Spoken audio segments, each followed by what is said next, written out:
Hello, everyone. It's Charlene Lee, and I'm going to be talking today about how to make your next leadership retreat a success.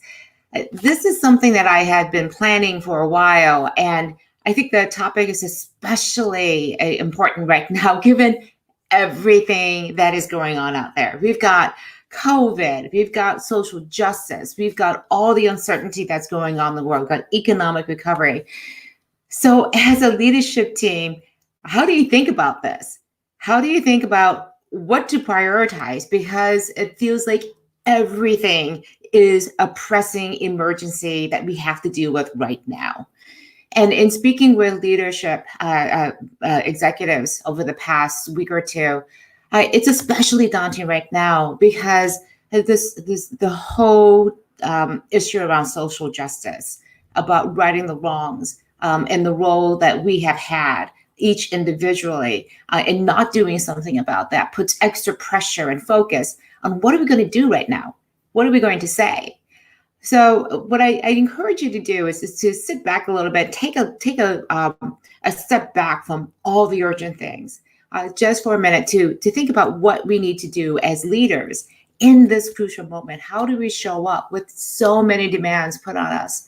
What do we focus on? So one of the biggest mistakes I think that we focus on as leaders, and especially right now, is that we focus on the near term and we don't let that big picture of where we want to go, where we want to be, what we want to achieve in the future, to be able to focus on what we need to do today. It is by far the biggest mistake I'm hearing leaders do and organizations do. So the focus on how do we reopen? How do we establish a sense of normalcy? How do we think about even just how do we even talk about and think about what is going on in our communities right now? I see many leaders just frozen because we don't understand. We are not comfortable having these conversations. So my biggest recommendation right now is to take a step back and really think about where you want to go. So that's why a leadership retreat is so important. And I talked to one leader who goes, "No, we're starting to plan our retreat. Would love you to come speak at it and help us work on the agenda." I'm like, "Sure. When is it going to be?" They go, August, September is when we usually hold our leadership retreat. And I just went, there's a lot of need for leadership right now. And why let the calendar and your existing process for strategy, development, and planning dictate when you're going to meet as a leadership team? You should be meeting right now to discuss all of these pressing problems and decide what you want to do. So I encourage you, as soon as you can, have a retreat. It doesn't have to be like days and days on. It could just be even just a couple of hours, just to align on what is happening. So one of the things that I'd like to do is think about how do you actually do this. And so one of the things that I really encourage people to do is to think about all of this disruption as an opportunity for change. So we know things have changed. We have been disrupted with everything. So how do we think about this as a time to think about looking at the world very differently?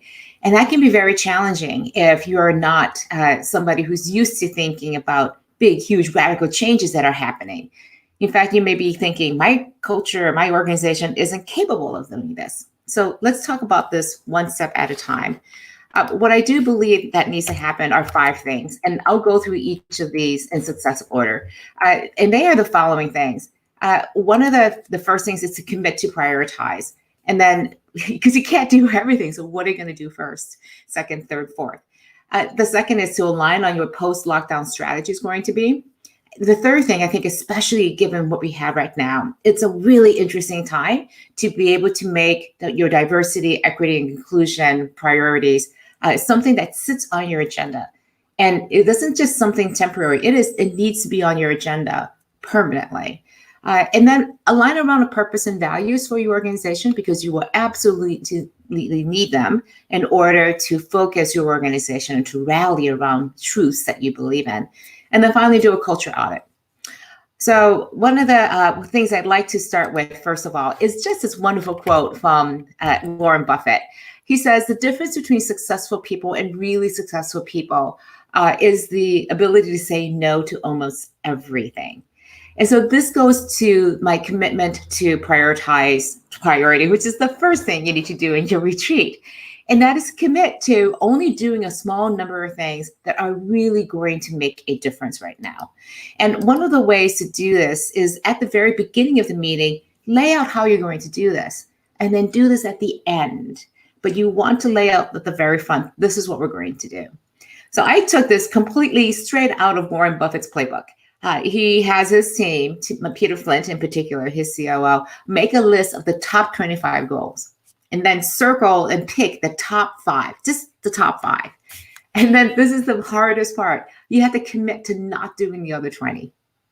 And if you see each other as leaders doing the other 20, then you call each other on it and say, no, our priorities are these top 5. And then rank the top 5 and work the very top goal. And this is so important because if you think about all the things you could do, if you try to do too many things, you're not going to move anything forward. I was speaking with one organization and they had 15 top priorities. And I went, so which of these are the most important ones? And they couldn't tell me. So I said, your entire leadership team is focused and spread across these 15 goals. You're probably not getting any of them done. So you can only pick 5 goals. And then you can only pick from those 5 goals, just one that is a top priority. It's going to be incredibly difficult to do because they all feel important. But I think we all know that unless you focus on the very top things, then you're not going to get those top things done. And it comes down to this, the Pareto Principle. It's an 80-20 rule. You know that 20% of your efforts and the priorities you have are going to have the 80% of the impact on your organization, on the marketplace, on your culture, on your customers, employees. So pick those top priorities and really do them well. The second thing that I want to focus on is really the whole idea of really the post-COVID world. So how do we think about this? I'm going to talk about this very quickly because I have a number of other broadcasts that have focused on this. So I'm just going to put up some of that information here. First of all, I have these slides available as a download. If you want to go to leadership, charlenelee.com, leadership-retreat, you'll be able to get all these slides. But I also want to focus a little bit on the post-COVID strategy, the post-lockdown strategy of what to do. Obviously, we have to think about reopening and making things safe for our employees and customers. But in the words of the great leader, guru, Captain Jean-Luc Picard from Star Trek, he would see a priority and he would say to his number one, make it so. And this is what I think is so important about the lockdown strategy. There are very clear best practices. I'm not saying this is not a priority, but these are one of those things where you just go, we just got to get it done. Let's make it so. Let's not focus too much on the impact on the strategy, because you as a leader have to really focus on where you're going to go after you start reopening. And to do that, you need to start questioning everything that you've held to be true in the past. Now, you may question it and see that it actually still holds to be true. That's great. But if you take a look and you realize that your customer needs have changed, your employee needs have shifted. Let's take as one great example. Do people feel safe to come back? Do people want to continue working from remotely if they had that as an option? If that's not an option, how do you make sure that everyone is comfortable and you can hear and address these concerns? Just reopening, assuming things are going to go back, obviously is not going to work. So really question everything and dig deeper down to understand what's really driving these changes. This is especially true with your customers. I guarantee your customer needs, with their opinions of how the world works, have fundamentally changed across every single industry. So understand who your customers are and really shift with their needs, because this is the key. What we have found is that in times of crisis, in times of recession, only a small number of companies, about 20% of companies, are focused on growth opportunities during this time. And they're able to do that because they're focused on shifting over with their customers and moving quickly with them. They make decisions very quickly with minimally viable data to be able to decide which direction to go and follow those customers. The other thing I'd be talking about is really the idea of DEI, diversity, equity, and inclusion. It is very much at the forefront of the work that we're doing right now as leaders, having these conversations. And what I would encourage you to do is to make this commitment to not ever have it go away. And what I mean by that is the biggest request I have heard from African-American leaders across the board. It is great that people are paying attention. It's great that we are trying to figure out what this means, how to talk about it, to understand things are going on. But please do not go away this time. It feels different. So how do we commit as a leadership team, as an organization, to do this? And I think one of the most important things is to ink it, and not just like write it into your agenda, but to ink it into your agenda. And realize that if you are a diversity and inclusion and equity leader in your organization, you can ask for the world right now. You have so much power. You have so much influence over what your organization does. You can ask your leaders, you can ask your executive team, you can ask your board to take a different approach to this. I encourage you to ask them to ink it into the agenda of the board of directors, ink it in the blood that has been spilled, and to make it be there at every single board meeting, because that is what it's going to take. I've seen so many of these initiatives come and go. It's great. We have a rallying cry and then people delegate it because they have more important things to do. I can't think of a more important thing to do than to make sure that we as a society have figured this out. And it requires every single leader to step up and own this as part of their agenda. So some things to do right now: absolutely support your Black employees. Acknowledge where you've fallen short, and then commit to make it right. You don't have to have all the plans. I don't think that anybody's expecting everyone to have an answer right now. It's going to take some time. It's going to take a lot of understanding and educating yourself and your leadership team, your organization, about what's needed, and to come together around a plan of strategy to make this happen. I talked about this last Monday, but I think it's very important right now to hold a space where you can have these difficult conversations. And then people were asking, like, what can I do right now? Well, one idea I have for you, especially with college going through all these changes right now, is to really go out and hire interns, to use the existing programs that are out there at schools with students who are of color, but especially African-American students, to give them the opportunities to increase your recruitment in these areas. I work with an organization called Student for Economic Opportunity, SEO, based in New York, but they have many different office locations. And they work in particular in the financial space and in consulting to put people of color into those roles. And it's fantastic to meet with the alumni. The program has been in place since the 1980s, and it has been single-handedly one of the biggest reasons why we have diversity on Wall Street today in investment banks. So take a look at programs like that can bring a formal program, and not only just a program for hiring, but also supporting these students so that they understand what's required of them and they can be more successful. So the last two areas I want to talk about are really thinking about aligning around purpose and values. And purpose and values are important because this is where we start centering ourselves. So first of all, do you even have a purpose statement, and are you using it effectively? So here are some best practices that I've gathered from my parent organization, Profit. One of the things that they're quite good at is figuring out and identifying, what does a great purpose statement look like? And they shared with me, the team there, these 4 things. 1, is it authentic? Does it really credibly and uniquely support your business model? And especially now, if your business model is shifting because of the lockdown, because of COVID, then you may want to look at your purpose statement and say, how do we tune it to be more in line so that we're speaking with that authentic voice?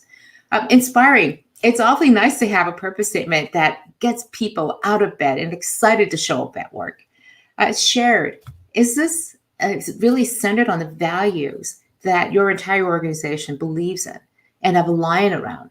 Do your employees and your customers say, well, this is something that we align with? And frankly, does society, our communities, see that these values and a purpose statement aligns with them?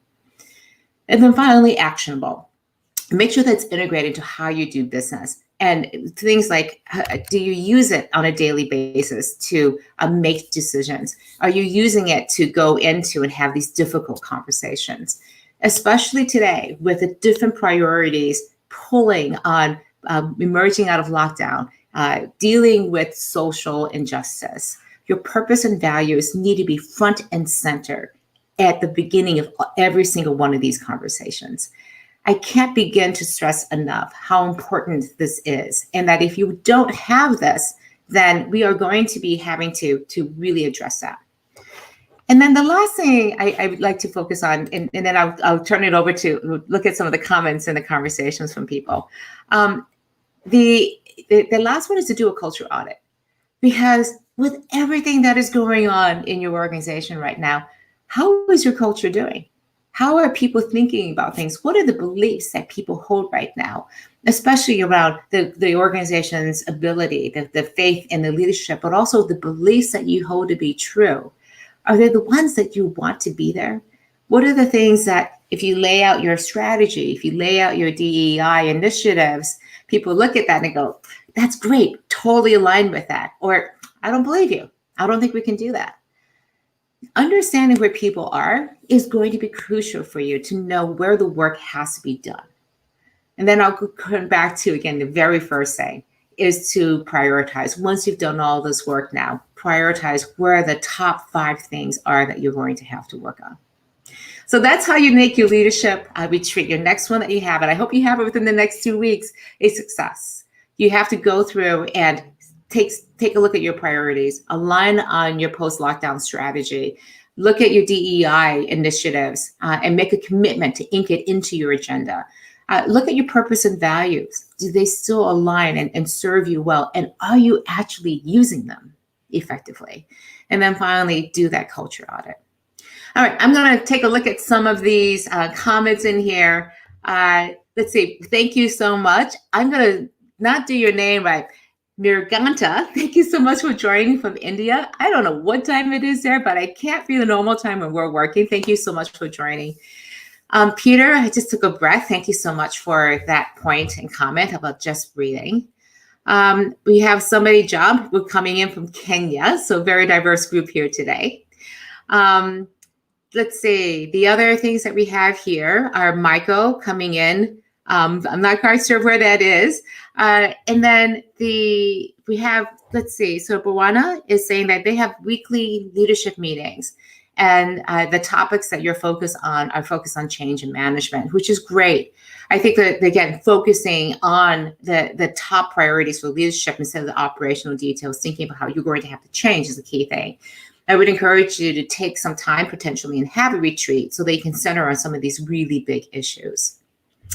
Let's see.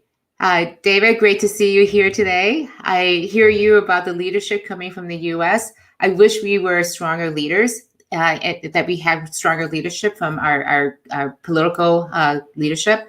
But I think that is all the more reason why we as leaders on an everyday basis within our organizations need to step in and fill in that void. Let's say a couple other things. One of the questions that from Michael Burns is, what's wrong with the way that we're thinking about things, and what can business leaders and change agents alike do to better inform our thinking? And I think this is a key part in that I think a lot of the ways that we think about the world gets reflected back in our organization. If we're thinking about the short term, then we're going to have metrics and our definitions of success against the short term.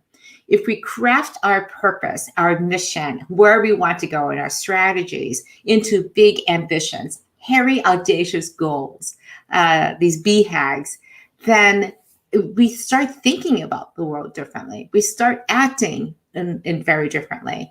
And especially if we start thinking about our customers, our employees, our people in society as human beings.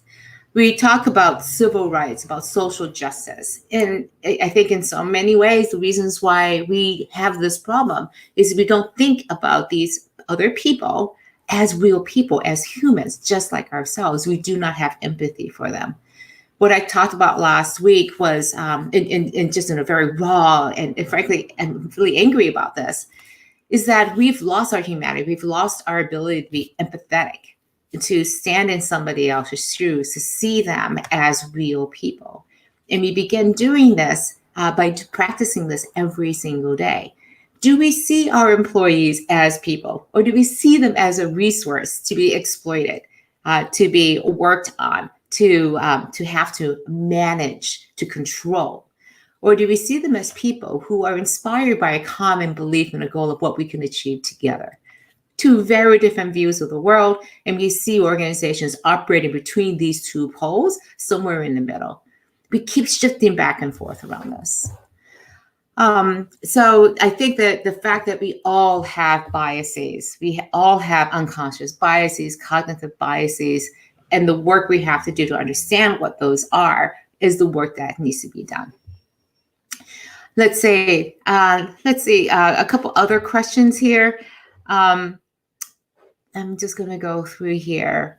How do we make talking points more believable and engaging so that apathetic employees are really more likely to take them seriously? That's a great question. If you feel like you haven't been doing the best job around this goes back to that authenticity. How are you going to show up as an authentic leader in this time and place? The best leaders I've ever seen are vulnerable. They have tremendous humility, and they have also at the same time confidence that this is the road to go on, that you have to have this space to be able to connect with people in an authentic way, in a human way. It's only when you go to that place, and it can be so uncomfortable for many of us, really uncomfortable. But when you go there, people can sense that what you're saying here may have been similar to the things in the past, but because of the way you're saying it and where it's coming from, it's going to be really different. And then you have to follow up, because that is what credibility as a leader is. You say something, but then you actually do it. So I think what the last thing I'll leave you with is a great question here. What can you do if you're not at the very top of the organization? If you're not the CEO, if you're not a vice president, even if you're just an individual contributor? I've always believed that leadership is not a title. It is a state of mind. It is a mindset. And leaders create change. So if you can see a change that can happen, a conversation that you can have, a way that the team should be working on, raise your hand, raise your voice, have those conversations. It may be in your organization, it may be at the family table, it may be in your community. Wherever it is, this is the time to raise your voice and be heard, because we need more leaders who are going to be capable of driving all of this disruptive change. So I'm going to close out at this point and encourage you to look into yourself and look into your leadership team. And again, I say leadership team in a formal sense, but also in an informal sense, that people who are like-minded with you, who want to create that change. We are going to have to create a lot of disruption. I think you hear people now on the streets protesting and say, we have to change the system. I think we have to disrupt the system.